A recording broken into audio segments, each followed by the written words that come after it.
বিশ্বের গুরুত্বপূর্ণ জ্বালানি সরবরাহ পথ হরমুজ প্রণালীতে ইরান মাইন স্থাপন শুরু করেছে বলে খবর পাওয়া গেছে।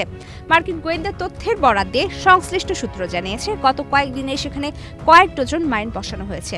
তবে ইরানের বিশাল নৌবহরের সক্ষমতা অনুযায়ী তারা এই জলপথে আরও কয়েকশো মাইন বসানোর ক্ষমতা রাখে।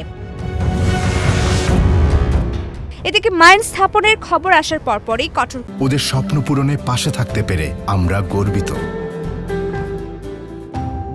হুঁশিয়ারি দিয়েছেন মার্কিন প্রেসিডেন্ট ডোনাল্ড ট্রাম্প। তিনি এক পোস্টে জানান, ইরান যদি মাইন বসিয়ে থাকে তবে তা অবিলম্বে সরিয়ে নিতে হবে, অন্যথায় দেশটিকে নজিরবিহীন পরিণতির মুখোমুখি হতে হবে। ট্রাম্পের এই বার্তায় কয়েক ঘন্টা পরেই মার্কিন সেন্ট্রাল কমান্ড সেন্টকম এক অভিযানে ১৬টি মাইন স্থাপনকারী জাহাজ সহ ইরানের বেশ কিছু নৌযান ধ্বংস করার দাবি করেছে।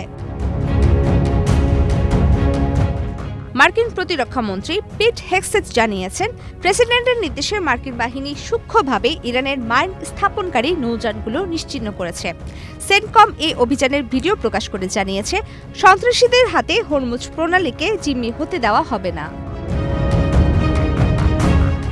ইরানের বিপ্লবী গার্ড বাহিনী IRGC আগে থেকে এই প্রণালী দিয়ে চলাচলকারী জাহাজে হামলার হুমকি দিয়ে আসছিল।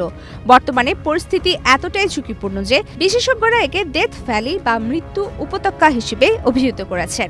মার্কিন নৌবাহিনী এখন পর্যন্ত কোনো জাহাজকে পাহারা দিয়ে পার না করলেও ট্রাম্প প্রশাসন এমন বিকল্পের কথা ভাবছে।